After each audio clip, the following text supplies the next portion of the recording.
ఈనాటి కార్యక్రమంలో తెలుగు సాహిత్యంలో విభిన్న కవితా ధోరణులు ఈ అంశంపై శ్రీ మామిడిశెట్టి శ్రీనివాసరావు గారి ప్రసంగం వింటారు.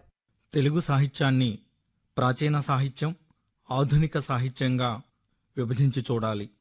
ప్రాచీన సాహిత్యం తెలుగు భాషకు అద్భుతమైన మౌఖిక, లిఖిత సాహిత్యం ఉంది. ప్రాచీన సాహిత్యం ఎక్కువగా ఛందస్సులోనే ఉంది. క్రీస్తు శకం 11వ శతాబ్దంలో రాజరాజ నరేంద్రుని ఆస్థాన కవి నన్నయ భట్టారకుడు రాసిన ఆంధ్ర మహాభారతమే తొలి తెలుగు లిఖిత గ్రంథం. 13వ శతాబ్దికి చెందిన తిక్కన ఆంధ్ర మహాభారతం, నిర్వచనోత్తర రామాయణం రచించి ఉభయ కవిమిత్రుడిగా ఖ్యాతి గడించారు. వ్యాస మహాభారతాన్ని ఆంధ్రీకరించి నన్నయ, తిక్కన, ఎర్రన కవిత్రయంగా పేరొందారు. మహాభారతంలోని ప్రతి పద్యము హృద్యమే. శ్రీనాథుడు రచించిన కాశీఖండం, భీమఖండం, శృంగార నైషధం గ్రంథాలు తెలుగు తీయదనం ఏంటో తెలుపుతాయి. ఎవ్వనిచే జనించు జగమెవ్వని లోపల నుండు లీనమై అంటూ భాగవతాన్ని భక్తి తత్వంతో నింపిన పోతన కవిత్వ శైలి అనన్య సామాన్యమైనది. రాజుల్ మత్తులు వారి సేవ నరకప్రాయంబు అంటూ పాలకుల మీదనే పద్యం కట్టిన విప్లవ కవి ధూర్జటి. నన్నయ, తిక్కన, ఎర్రన, శ్రీనాథుడు, పోతన, వేములవాడ భీమకవి, రామరాజ భూషణుడు, అల్లసాని పెద్దన, చేమకూర, అన్నమయ్య వంటి కవులు ప్రాచీన తెలుగు సాహిత్యాన్ని సుసంపన్నం చేశారు. ప్రాచీన కవులలో భాషాశక్తి, పదబంధం, నిర్మాణ వ్యూహం పటిష్టంగా ఉంటాయి. ప్రపంచవ్యాప్తంగా వివిధ దేశాలలో వస్తున్న మార్పులు, సమాజంలో నెలకొన్న సాంఘిక, ఆర్థిక, రాజకీయ పరిస్థితులు, ప్రజల జీవన స్థితిగతులు ఆధారంగా తెలుగు సాహిత్యంలో కూడా ఆయా కాలాలలో విభిన్న కవిత్వ ధోరణులు కనిపిస్తాయి. అవి భావకవిత్వం, అభ్యుదయ కవిత్వం, హేతువాద కవిత్వం, దిగంబర కవిత్వం, విప్లవ కవిత్వం, స్త్రీవాద కవిత్వం, దళితవాద కవిత్వం, అనుభూతివాద కవిత్వం, మైనార్టీవాద కవిత్వం, జానపద సాహిత్యం. ఆధునికాంధ్ర కవితా ధోరణులలో మొదటిది భావకవిత్వం. ఈ భావకవిత్వం 1910 నుంచి 1935 వరకు ఒక ఉద్యమంలా కొనసాగి ఆంధ్ర సాహిత్య కేదారంలో పసిడి పంట పండించింది. భావకవులలో రాయప్రోలు సుబ్బారావు, దేవులపల్లి కృష్ణశాస్త్రి, విశ్వనాథ సత్యనారాయణ, బసవరాజు అప్పారావు, దువ్వూరి రామిరెడ్డి, నండూరి సుబ్బారావు, అడవి బాపిరాజు వంటి వారు ముఖ్యులు. భావకవుల తోటకు తొలి తోటమాలి రాయప్రోలు సుబ్బారావు. ఈయన తాను రచించిన తృణ కంకణంలో అమలిన ప్రేమతత్వాన్ని ప్రతిపాదించారు. తెలుగునాట పల్లెసీమలను, ప్రకృతి చిత్రాలను తన ఖండ కావ్యాల్లో ప్రవేశపెట్టి స్త్రీని పూజనీయమైన వస్తువుగా భావించి ఆమెకు ఉన్నత స్థానాన్ని కల్పించారు.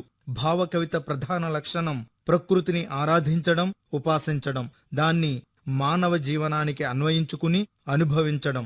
కనుల నుండరులను జూచుకొనుట కన్నా, మనసులన్యోన్య రంజనలు గొనుట కన్నా, కొసరి ఏమోయి అని పిలుచుకొనుట కన్నా, చెలుల కెలమీద నేమి కావలయు సక్కుడా అని రాయప్రోలు వారు తృణకంకణ నాయిక చేత అనిపించారు. సౌరభములేల చిమ్ము పుష్ప వ్రజంబు, చంద్రికల నేల వెదజల్లు చందమామ, ఏల సలిలంబు పారు గాడ్పేల విసరు, ఏల నా హృదయంబు ప్రేమించు నిన్ను అంటూ భావకవుల్లో కైలాస శిఖరమనదగిన దేవులపల్లి కృష్ణశాస్త్రి తన ప్రేయస్సుతో వ్యక్తం చేసిన భావన ఆత్మాశ్రయ రీతికే అందచందాలను తెచ్చిపెట్టింది. భావకవిత్వంపై తిరుగుబాటుగా వచ్చిన కవిత్వం అభ్యుదయ కవిత్వం. చైతన్యమే ప్రామాణికంగా కల అభ్యుదయ కవిత్వానికి తాత్విక భూమిక మార్క్సిజం. అభ్యుదయ కవిత్వం మొదటి లక్షణం వర్గ సంఘర్షణ. శ్రీశ్రీ అభ్యుదయ యుగకర్తగా కీర్తి గడించారు.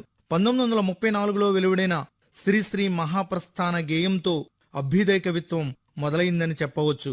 అభ్యుదయ కవులు ఛందస్సుపైన తిరుగుబాటు ప్రకటించారు. కొత్తదనం కోసం అరులు చాచారు. నిషిద్ధమని పూర్వ కవులు కావ్య వస్తువులుగా స్వీకరించని అంశాలను తీసుకున్నారు.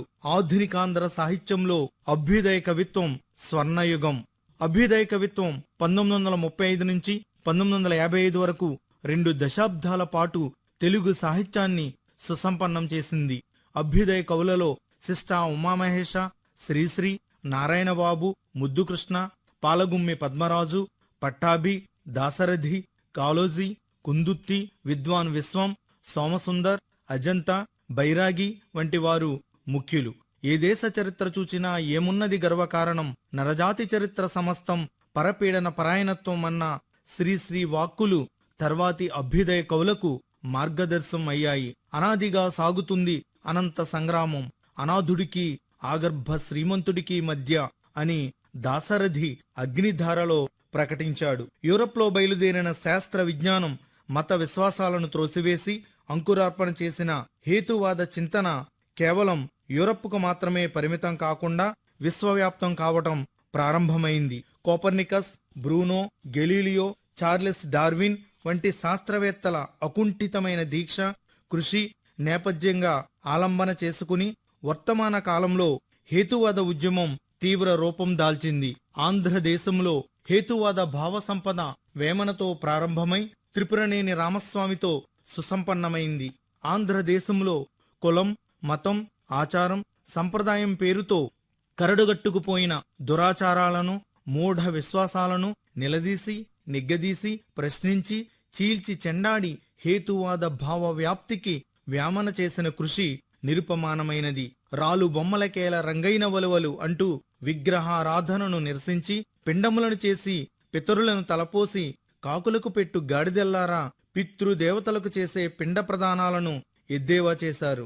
కందుకూరి రాజశేఖర చరిత్ర నవల, గురజాడ కన్యాశుల్కం నాటకం ఆనాటి వ్యవస్థలోని అనైతిక విలువలపై ధ్వజమెత్తాయి.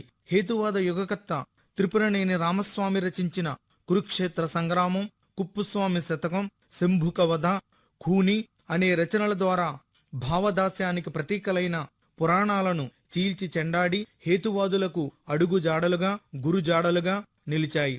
ఆధునిక తెలుగు సాహిత్యంలో దిగంబర కవిత్వం ఒక ప్రత్యేక స్థానాన్ని ఆక్రమించింది. రూపాయి విలువ పడిపోయి నల్లధనం పెరగడంతో ప్రజాస్వామ్యంలో ఆర్థిక వ్యత్యాసాలు పెరిగాయి. కుల, మత, ప్రాంతీయ విభేదాలు, నిరుద్యోగం, మూఢనమ్మకాలు, అంధ విశ్వాసాలు, అవిద్య మొదలైన సామాజిక జాడ్యాలు ప్రజల్ని పట్టి పీడిస్తున్నాయి. ఈ సంఘ దుస్థితికి, కలుషిత వాతావరణానికి పిచ్చెత్తి రోధించి నినదించిన కవిత దిగంబర కవిత. జ్వాలాముఖి, నిఖిలేశ్వర్, నగ్నముని, చెరబండరాజు, మహాస్వప్న, భైరవయ్య అనే 6 యువకులు 1965లో హైదరాబాదులో తమను తాము దిగంబర కవులుగా ప్రకటించుకున్నారు. మంచి కోసం, మనిషిలోని నిప్పులాంటి నిజమైన మనిషి కోసం, కపటం లేని చిరునవ్వులు చిందే సమాజం కోసం, అహోరాత్రులు ఆరని అగ్నిలో నడిచిన ఆత్మలలోంచి పలుకుతున్న గొంతుకులం అని ప్రకటించారు. దిక్కులు అంబరంగా కలవారు దిగంబర కవులు. ఈ 6 కవులు 3 ఏళ్ల పాటు 3 కవితా సంపుటాలను వెలువరించి తెలుగు సాహితీ లోకానికి షాక్ ట్రీట్మెంట్ ఇచ్చారు. తమ రచనలు కవితలు కాదు, దిక్కులని పేర్కొన్నారు. చచ్చిన రాజుల పుచ్చిన గాథల మెచ్చే చచ్చు చరిత్రకారులను ముక్కు చెవులు కోసి అడగాలనుంది, మానవ పరిణామం నేర్పిందేమని అంటూ గత చరిత్రను జ్వాలాముఖి సూర్యస్థానంలో ప్రశ్నించాడు. తెలుగు సాహిత్యంలో 1970-1990ల మధ్యకాలాన్ని విప్లవోద్యమ కాలంగా భావించవచ్చు. మావోయిజం భూమికగా, సాయుధ పోరాటం లక్ష్యంగా వచ్చిన కవిత్వం విప్లవ కవిత్వం. మరో ప్రస్థానం కావ్యంతో శ్రీశ్రీ విప్లవ కవి అయ్యాడు. విప్లవ రచయితల సంఘం నుంచి ఝంఝా, మార్చ్, లే అనే కవితా సంకలనాలు వెలువడ్డాయి. శ్రీశ్రీ, శివసాగర్, చెరబండరాజు, వరవరరావు, దేవిప్రియ, నగ్నముని, శివారెడ్డి, హెచ్ఆర్కే, అజంతా మొదలైన కవులు విప్లవ కవిత్వాన్ని వెలువరించారు.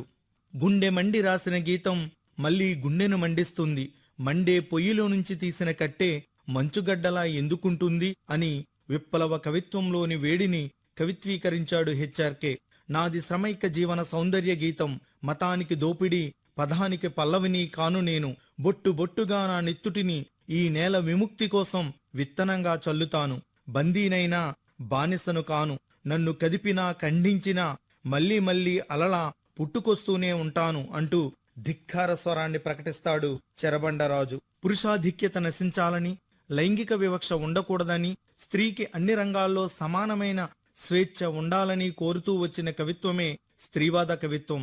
చలం, లత, రంగనాయకమ్మ, మల్లాది సుబ్బమ్మ మొదలైన వారి రచనలు స్త్రీ స్వేచ్ఛ, స్వాతంత్ర్యం, విముక్తి కోసం ఎంతగానో ఉపకరించాయి. 1980 నుంచి స్త్రీవాద సాహిత్యం ఉధృతంగా, ఉద్యమంగా వచ్చిందని చెప్పవచ్చు. వాల్గా, కొండేపూడి నిర్మల, సావిత్రి, విమల, రజని, మహిజబీన్, పి సత్యవతి, కుప్పిలి పద్మ, రంగనాయకమ్మ వంటి రచయిత్రులు స్త్రీవాద సాహిత్యాన్ని సృష్టించారు.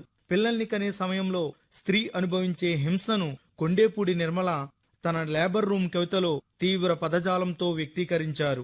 నా వ్యక్తిత్వాన్ని శవంగా చేసి దానిపైన కప్పిన తెల్ల దుప్పటి పైట నేను నడిచే శవాన్ని కాకుండా ఉండాలంటే ముందుగా పైటను తగలెయ్యాలి అంటూ పితృస్వామ్య వ్యవస్థను నిరసిస్తూ నూతన తరహాలో వచ్చి ప్రాచుర్యం పొందిన జయప్రభ పైటను తగలెయ్యాలి కవిత స్త్రీవాద కవయిత్రులపై అమితమైన ప్రభావాన్ని చూపింది. అంబేద్కరిజం పునాదిగా ఉన్న కవిత్వం దళితవాద కవిత్వం.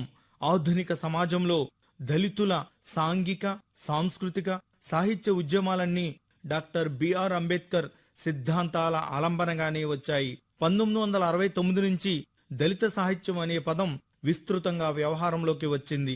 దళితుల సమస్యలను కవిత్వంలో ప్రతిబింబింపజేసిన తొలి తెలుగు దళిత కవి గుర్రం జాషువా. గబ్బిలం, అనాథ వంటి పద్య కావ్యాల ద్వారా అస్పృశ్యత సమస్యను చక్కగా చిత్రించారు. మొదటి తరంలో అంబేద్కర్ ప్రభావంతో రచనా వ్యాసంగం చేసిన ప్రముఖులలో కుసుమ ధర్మన్న, బోయి భీమన్న, రావూరి ఏకాంబరం వంటి కవులు ముఖ్యులు. కుసుమ ధర్మన్న రాసిన మా కొద్దీ నెల్లదొరతనము అనే సుదీర్ఘ గీతం కర్మ, పునర్జన్మ సిద్ధాంతాల్ని, బ్రాహ్మణవాదంలోని కుట్రల్ని నిశితంగా విమర్శిస్తుంది. పద్మశ్రీ బోయి భీమన్న గారు రాసిన పాలేరు, కూలిరాజు, పడిపోతున్న అడ్డుగోడలు, రాగవాసిష్టం మొదలైన నాటకాలతో పాటు గుడిసెలు కాలిపోతున్నాయి కవితా సంపుటి పూర్తిగా అంబేద్కరిజానికి అద్దం పట్టేవే. ఎంతకాలం గొర్రెగా ఉంటావే జనతా, సింహమై తిరగబడి రాక్షసవధ చెయ్యి, నతులతో నినాదాలతో ఊరేగుతున్న ఈ వేషగాళ్లు వట్టి మహిషాసురులే కాదు, మేకతోలు కప్పుకున్న వాతావులు కూడా అంటూ గొర్రెల్లాగా బ్రతకకుండా సింహమై తిరగబడాలని సందేశాన్నిస్తున్నారు భీమన్న.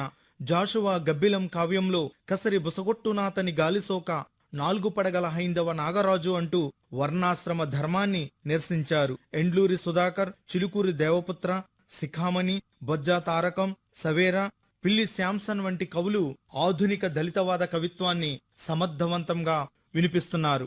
అనుభూతి ప్రధానమైంది అనుభూతివాద కవిత్వం.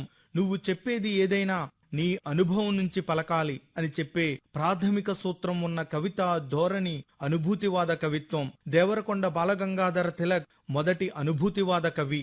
చలం, శేషేంద్ర శర్మ, ఆర్ఎస్ సుదర్శనం, ఇస్మాయిల్, కొత్తపల్లి సత్యశ్రీమన్నారాయణ అనుభూతివాద కవులుగా పేరొందారు. శేషేంద్ర శర్మ తన మండే గీత కవితలో వర్షం 1000 చేతులతో నా తలుపు కొడుతోంది, రైతు నాగలి మోస్తున్నాడు క్రీస్తు శిలువ మోసినట్లు, పరిమళాలు కూడా గాలివూచలు పట్టుకుని ప్రయాణం చేస్తాయి, భూమిలో ఉన్న చిన్నారి గింజ మెడ బయటపెట్టి మొదట వచ్చిన రెండాకుల్ని చేతులుగా జోడించింది కృతజ్ఞతతో అంటూ అద్భుత భావ చిత్రాలతో తన పరిశీలనా శక్తిని, అభివ్యక్తిని బలంగా చిత్రీకరించారు.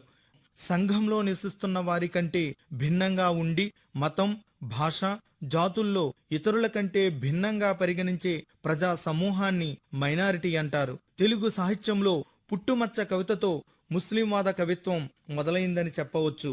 నేను పుట్టకముందే దేశద్రోహుల జాబితాలో నమోదై ఉంది నా పేరు, కన్న బిడ్డని సవతి కొడుకుగా చిత్రించింది చరిత్ర, అన్నదమ్ముల్నించి చీల్చి నన్ను ఒంటరివాణ్ణి చేసింది చరిత్ర అంటూ సాగే పుట్టుమచ్చ దీర్ఘ కవితలోని వాక్యాలతో తెలుగు సాహిత్యం ఉలిక్కిపడింది.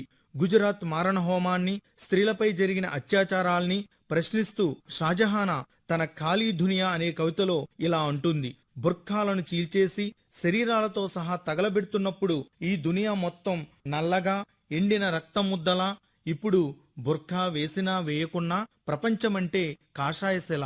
ఇవాళ నువ్వు చావుల విందు చేసుకునుండొచ్చు, కాని నన్ను హత్య చేయలేవు. నేను అనంతంగా సాగే జీవనదిని. నేను బతకడమే కాదు, నిన్ను పుట్టించి బతికించింది నేనే. అయినా స్త్రీ తప్ప మగాన్ని క్షమించేదెవరు? ఎప్పటికీ ప్రపంచం నా రొమ్ము తాగుతున్న పసిబిడ్డే అన్న ఈ కవిత మనసున్న, మానవత్వమున్న ఎవరినైనా కదిలిస్తుంది, కర్తవ్యాన్ని గుర్తు చేస్తుంది. జానపద కవిత్వం దేశీ కవితా శాఖకు చెందుతుంది. జానపద గేయాలు, గేయ కథలను కలిపి జానపద కవిత్వం అంటారు.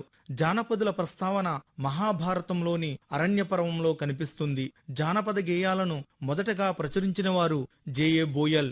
ఏ భాషలో అయినా మొట్టమొదట జానపద సాహిత్యమే పుడుతుంది. ఇది మౌఖిక సాహిత్యం అంటే ముఖస్థంగానే ప్రాచుర్యం పొందుతుంది. ఆ తర్వాత లిఖిత సాహిత్యం వెలువడుతుంది. జనపదం అంటే గ్రామం, పల్లెల నుంచి, సామాన్యుల నుంచి పుట్టిందే జానపద సాహిత్యం. జానపద వాన్మయంలో జానపద గేయాలు, జానపద కళారూపాలు, జానపద కథలు, సామెతలు, జాతీయాలు, పొడుపు కథలు ఉంటాయి. జానపద గేయాలు లేదా సాహిత్యానికి కర్తృత్వం తెలియదు. అజ్ఞాత కర్తృత్వం లేదా సామూహిక కర్తృత్వం ఉంటుంది. భాష నిసర్గంగా, సరళంగా ఉంటుంది. పిల్లల పాటల్లో చందమామ రావే, జాబిల్లి రావే, కొండెక్కి రావే, కోటిపూలు తేవే, గూటిలో చిలకేదిరన్నా నా అన్నలారా, గూడు చినబోయినదన్నా వంటి తాత్విక పాటలు జీవితం, ఆత్మ, పాపపుణ్యాలు, కోరికలు లాంటి వాటిని వివరిస్తాయి. తెలుగు జానపద వాన్మయంపై విశ్వవిద్యాలయాల్లో కృషి చేసిన మొదటివారు బిరుదురాజు రామరాజు. నాయని కృష్ణకుమారి జానపద కథా గేయాలపై పరిశోధన చేశారు. శ్రీపాద గోపాల కృష్ణమూర్తి స్త్రీల రామాయణపు పాటలను సేకరించి ప్రచురించారు. రావి ప్రేమలత తెలుగు జానపద సాహిత్యం పురాగాథలు వెలువరించారు. మీరింతవరకు తెలుగు సాహిత్యంలో విభిన్న కవితా ధోరణులు ఈ అంశంపై శ్రీ మామిడిశెట్టి శ్రీనివాసరావు గారి ప్రసంగం విన్నారు.